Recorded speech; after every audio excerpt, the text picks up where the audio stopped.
Hi there, welcome to this lecture.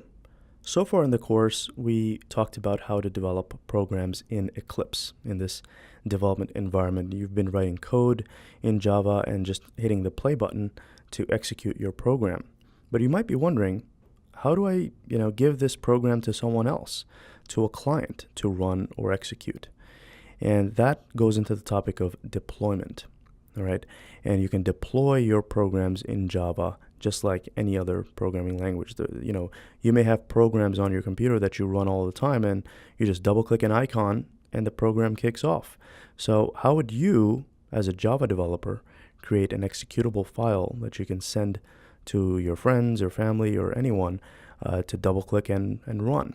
And the way to do that in Java is to use a jar file, JAR, which stands for Java Archive. And it's basically a collection of Java files that, you don't have to worry about the contents of this jar file. You just double click it and run it, and it will contain your program. So I'll go over an example of what a jar file is. Here on this website called sourceforge.net, you can download programs. And here's a program called Super Mario Bros. Java. It's basically the Super Mario game developed in the Java language. So all we have to do is download this file and double click it and run it on our machine, and it'll work just fine. And it's capable of running on Windows, on the Mac, as well as any other Linux operating system, as long as you have Java installed on your machine. Now, we've been developing software so far in Java, so we have Java installed on our machine, and we're capable of running Java programs because we have the JRE environment already configured on this machine, like I showed you, in the first one or two lectures of the course. So we should just be able to download this file and run it. So why don't you also go ahead and visit this link, sourceforge.net/projects/Super Mario Bros. Java, and you'll be able to download this game. So let me quickly download it here, and we'll run it to see how it works on our machine. And there you go. It's asking me to save this file, and notice the format. It's a Java archive. So I'm just going to save it to my desktop for now. It doesn't matter where we save it. So let's save it, and this is that jar file. So let's head over to the folder where it's been downloaded, and that's right here, mario.jar. Now when I double click this, my system is preventing me from opening it because it's saying that this is an unidentified developer. So my security settings on my computer is preventing me from opening this file. So your system may prevent it or it may not, depending on how strict your security settings are. Mine are set to be pretty strict, but I know this jar file, so I'm just going to go to my system preferences and enable opening this file. So for that, you just go to Security and Privacy, and you click on this lock to unlock it and enter your password, and click on Unlock.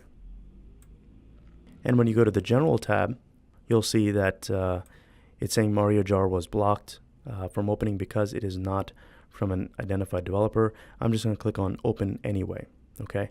And hit OK, hit Open, and now it should allow me, let's close that.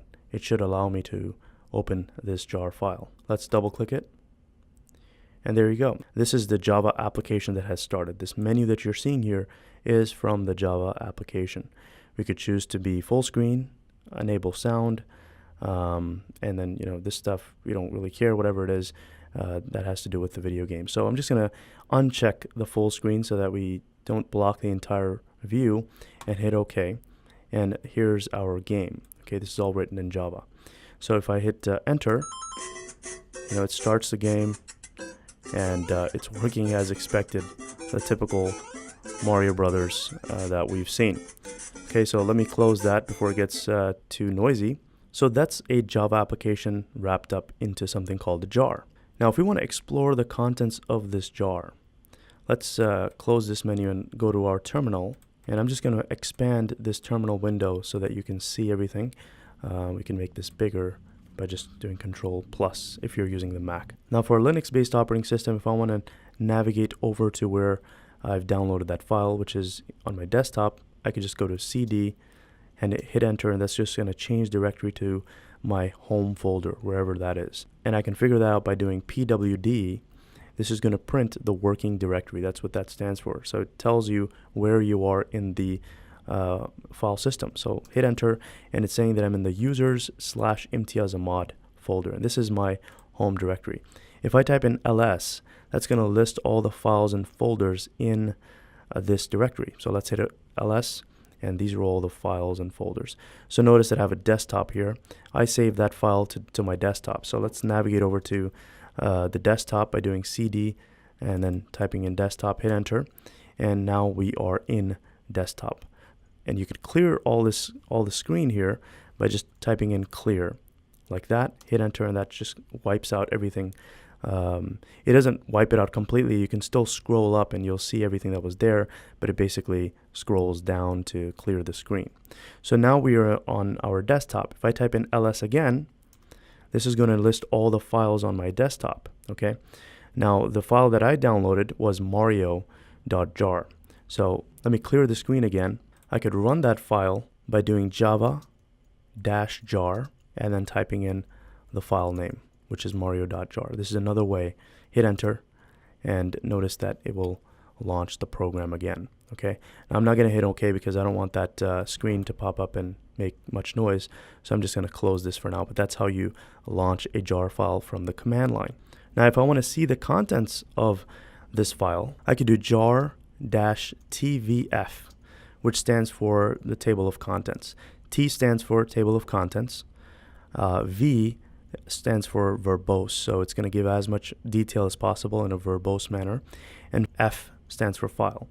And now we specify the particular file, which is mario.jar. So hit enter, and this is going to list all of the contents, okay, all of the contents in this file. Now, this is not terribly pleasing to the eye, right? There's a bunch of stuff, and this is a fairly large program, but you can sort of make out that, these are the different folders. We've got bricks, checkpoint, levels, and then we've got files all the way to the bottom. These are all the different class files. Okay, so I can extract the contents of mario.jar. Let's try that. Let me clear the screen here. Remember, I'm still on my desktop, and if I want to extract the contents of that file, all I would do is jar-xvf, which stands for extract. V stands for verbose, F stands for file. And I can extract the contents of that file, so it's mario.jar. So let's hit enter. As a matter of fact, before I do that, this is on my desktop. So what it's going to do is going to expand all those folders and files right on my desktop, and I don't want that. That's going to be too messy for me. So I'm just going to head over to the desktop, take mario.jar, and put it into a folder so we have it more organized. So I'm just going to create a new folder here, and we'll call it extracted Mario. Okay, and let's just dump this jar file in extracted Mario like that. And now let's navigate over to extracted Mario. You could do cd and then specify the directory that we want to go to. So that's extracted Mario like that. Hit enter, and now we are in extracted Mario, which is in our desktop. So in this folder, if we do an ls, you'll see that mario.jar is here. Now, if I want to extract the contents of this, I do jar-xvf, and then I specify the file name, which is mario.jar, hit enter, and now it has inflated or expanded or extracted everything. And where did it extract it? It extracted it in the particular folder that we're in. And I'll prove it to you. If I do an ls, that's going to list all the contents of this particular directory. This is in desktop inside of extracted Mario folder. So hit ls, and notice that we've got all of those folders. And I can navigate into each one of these folders. Let's navigate into, for example, the gears folder, hit enter, and then type in ls, and notice that it has two classes. It has codes.class and construct.class. So you can navigate the different jars, but you won't always have access to the actual code. Okay, this is compiled code, so we can't, change it, edit it. We can't modify the Java program in any way. We can extend it, or we can download this jar file into our program and utilize some of the features, but we can't really change the program the way it's been compiled here. So this was a program that somebody created in Java and composed a jar file and then deployed it on the internet on this website. You could do the same thing. You could create your own Java programs and create jars for them and then upload them to the internet so that other people can download your software. So now I'm going to show you how to create jars for your programs so that you can share your programs with other people. So in Eclipse, I've created this example project. Doesn't matter, you can name it whatever. And I'm going to right click and I'm going to go create a class. And this class is going to be called example program. And it's going to contain our main method. And for now, it's just going to be very simple. I'm just going to print to the screen, hello there. That's it. That's our simple program. So what do we do with this? We can create a jar out of this by right-clicking the example project and going to export. And then we select this runnable jar file option. Or you can choose this one if you want other people to use this code. But if I want to just run this code, I select this runnable jar file option. And then you select next. And then you state the launch configuration, meaning when we run this program, how should it be run? So that's just going to be one of the options that we chose. I've already ran this program, so I'm just going to leave it the same way. And then we state the export destination right here. So this is going to dump this jar file onto our desktop in my home directory. Okay, and we can select this option all the way to the end where it's copying required libraries into subfolder next to the jar. So you could keep that selected. And then when you hit finish, that jar file will be composed and ready to run and be shared. But I'm going to show you how to do this more manually. This is an easy way to do it in Eclipse, but how would you create your jar file manually? That's what I'm going to cover in the next lecture. So stay tuned. I'll see you soon.